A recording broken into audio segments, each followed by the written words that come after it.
नमस्कार, मैं हूं अजय कुमार और आप देख रहे हैं देसी अड्डा। देखिए, सम्राट चौधरी जैसे मुखर नेता को छोड़कर भारतीय जनता पार्टी ने दिलीप जायसवाल पे दांव खेली है और दिलीप जायसवाल की ताजपोशी भाजपा अध्यक्ष बिहार के लिए कर दिया गया है।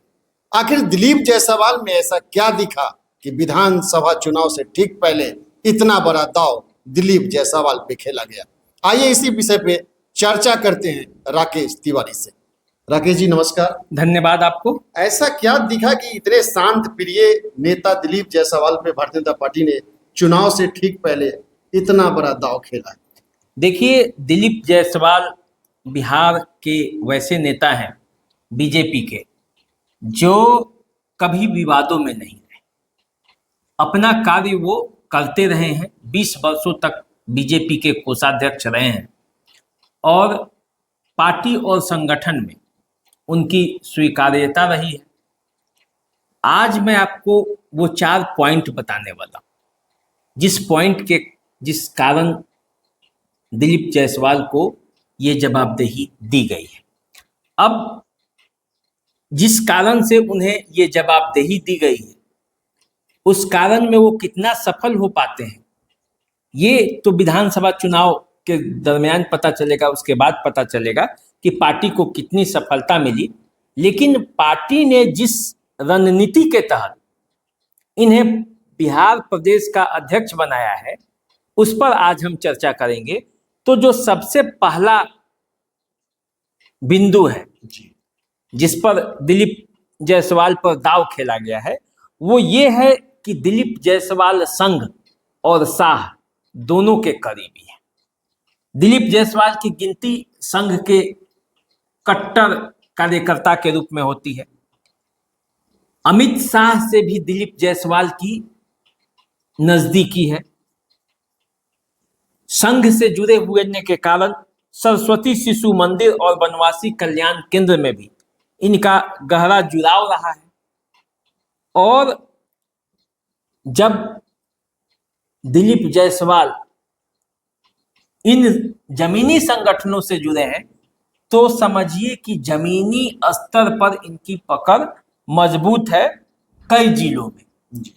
अब इस पर हम चर्चा करेंगे, लेकिन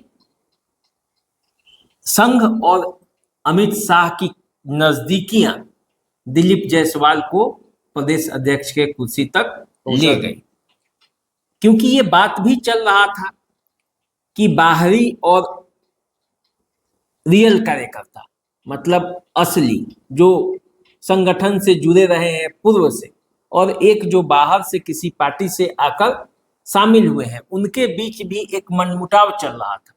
इसके लिए पार्टी के अंदर खींचतान चल रही थी।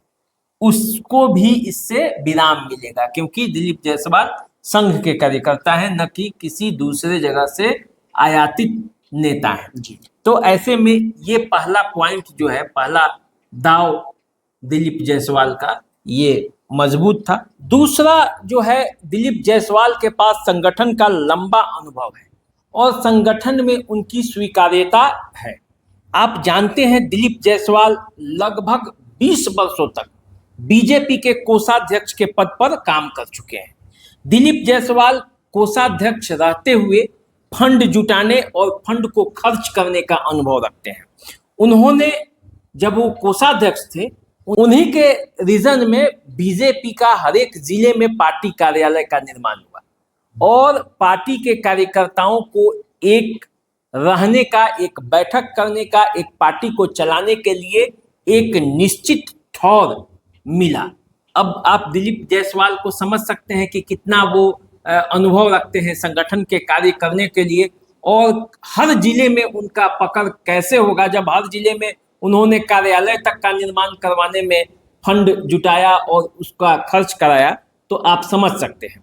इसके अलावे 2009 से लगातार वो विधान पार्षद के सदस्य हैं।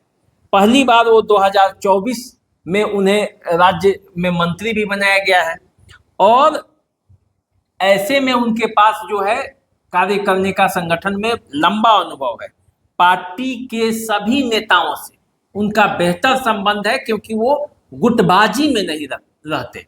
जो दिलीप जायसवाल है वो काम करने में विश्वास रखते हैं, किसी गुट में शामिल होने में विश्वास नहीं रखते हैं, और इसीलिए हर गुट में उनकी स्वीकार्यता है, और इसीलिए आप जो दिलीप जायसवाल इस तरह से आसानी से वो प्रदेश अध्यक्ष के पद तक पहुंच गए। तीसरा जो सबसे महत्वपूर्ण कारण है वो कारण है कि वैश्यों की नाराजगी जो है वो दूर करना। बिल्कुल आप देखे होंगे कि लोकसभा के चुनाव में शिवहर से जो बीजेपी की सांसद थी रमा देवी, उनका टिकट कट गया। बगल का क्षेत्र सीतामढ़ी, वहां से जो सुनील कुमार पिंटू वैश्य समुदाय से आते थे, उनका टिकट जनता दल यूनाइटेड ने काट दिया। इसको लेकर वैश्यों में एक नाराजगी हो गई कि हो न हो बीजेपी उनको प्रतिनिधित्व देने के मामले में कंजूसी बरत रहा है। संजय जायसवाल को भी प्रदेश अध्यक्ष के पद से हटाया गया था और उसके जगह पे सम्राट चौधरी बने थे। तो ऐसे में वैश्य समुदाय को साधना जरूरी है, क्योंकि वैश्य समुदाय बीजेपी का कोर वोटर रहा है, और लोकसभा चुनाव में जो थोड़ी बहुत नाराजगी थी उसका आप देखेंगे कि उसका परिणाम भी सामने आया। अब संजय जायसवाल चुनाव जीते बेतिया से, लगातार वो चौथी बार सांसद रहे, लेकिन उन्हें केंद्र में मंत्री भी नहीं बनाया गया। तो कहीं वैश्य समुदाय के नाराजगी का शिकार न हो जाए विधानसभा चुनाव में बीजेपी, इसको भी साधना जरूरी था, और इसीलिए दिलीप जायसवाल को चुना गया, जो किसी गुट में नहीं रहते हैं, जिनका संगठन पर मजबूत पकड़ है, जो पार्टी के संगठन के रियल कार्यकर्ता हैं, आयातित नेता नहीं है। तो संगठन में इस बात का भी कोई गतिरोध नहीं होगा कि पार्टी जो है वो अब अपने जो मेन एजेंडा है उससे पीछे हट रही है और आयातित नेताओं को मौका दे रही है। ये भी बात नहीं है, कार्यकर्ताओं के बीच अच्छा मैसेज जाए, ये भी एक मामला था जिसको लेकर ये पूरा मामला हुआ। अब देखिए चौथा जो मामला है, जो पक्ष में गया, जो दाव खेला गया दिलीप जायसवाल पर, वो है सीमांचल में पैठ बनाने की कोशिश में बीजेपी है। देखिए बीजेपी चाहती है कि सीमांचल का जो इलाका है, बड़ा इलाका, उसमें भी बीजेपी अपनी पैठ बनाए। तो ये जो दिलीप जायसवाल है, इनका जन्म भले खगड़िया में हुआ, भले ही ये खगड़िया के रहने वाले हैं, लेकिन इनका कर्म भूमि सीमांचल रहा है। आपको पता होगा किशनगंज में एक मेडिकल कॉलेज है, माता गुजरी मेमोरियल मेडिकल कॉलेज, उसके ये डायरेक्टर हैं, उसके ये मालिक हैं, और 2009 से ही स्थानीय प्राधिकार के कोटे से ये सीमांचल से चुनकर आते रहे। 2014 में वो ये किशनगंज से लोकसभा का चुनाव भी बीजेपी के टिकट पर लड़ा था, लेकिन वो चुनाव हार गए थे। ऐसे में संगठन को एक सीमांचल में मजबूत सिपाही मिलेगा, जो सीमांचल के लोगों का जो विश्वास है वो भी बढ़ेगा। इसलिए दिलीप जायसवाल पर बीजेपी दाव खेली है।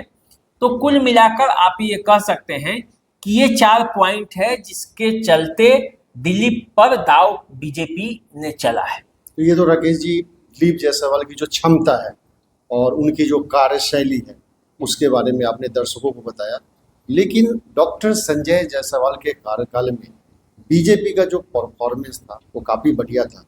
तो क्या दिलीप जायसवाल एक बार फिर से विधानसभा में उस परफॉर्मेंस को दोहराएंगे और उनके पास क्या क्या चैलेंजेज होगा इस परफॉर्मेंस को पाने के लिए? देखिए दिलीप जायसवाल मुखर नेता नहीं है, दिलीप जायसवाल काम करने वाले नेता है, बोलने से ज्यादा काम करने में विश्वास रखते हैं। तो जिस तरह से संजय जायसवाल में भी ये खासियत थी, लेकिन बाद के दिनों में वे बोलने लगे थे। तो दिलीप जायसवाल के सर पर निश्चित रूप से कांटों का ताज है। उनके सामने विधानसभा का चुनाव है। चुनाव के दरमियान नीतीश कुमार, चिराग पासवान, जीतन राम मांझी, उपेंद्र कुशवाहा, सबको एकजुट भी करना है और पार्टी का परफॉर्मेंस भी मजबूत करना है। ऐसा नहीं है कि गठबंधन के लिए अपना सब कुछ लुटा के गठबंधन को ठीक रखे और अपना सब कुछ देकर भी गठबंधन को सुरक्षित न रख पाए। तो ये एक चुनौती है कि उनको गठबंधन को साधना है, उनको वोटरों को साधना है, उनको बीजेपी के कार्यकर्ताओं को साधना है और उनमें नया जोश भरना है ताकि विधानसभा चुनाव में सही परफॉर्मेंस आ जाए। 2010 का परफॉर्मेंस दोहराना चाहती है बीजेपी और जनता दल यू के जो ये पूरी टीम है जो गठबंधन एनडीए का है 2010 वाली परफॉर्मेंस चाहती है दोहराना। तो यदि 2010 का परफॉर्मेंस चाहिए तो एकजुटता के साथ, उत्साह के साथ लोगों के बीच जाना पड़ेगा। अब नीतीश कुमार के मुख्यमंत्री बने भी 18 साल से अधिक हो गए, 20 साल हो गए मान के चलिए।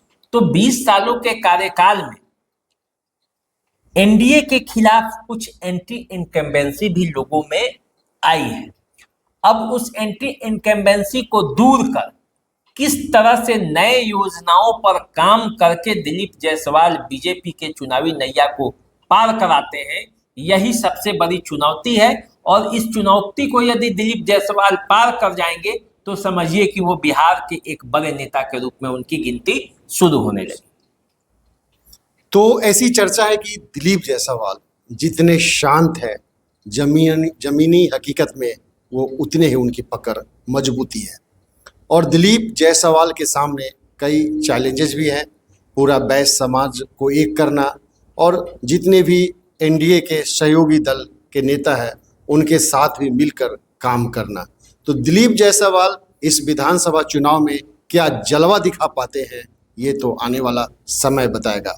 तो आप इंतजार कीजिए और हमें इजाज़त दीजिए और नमस्कार स्वीकार कीजिए। नमस्कार।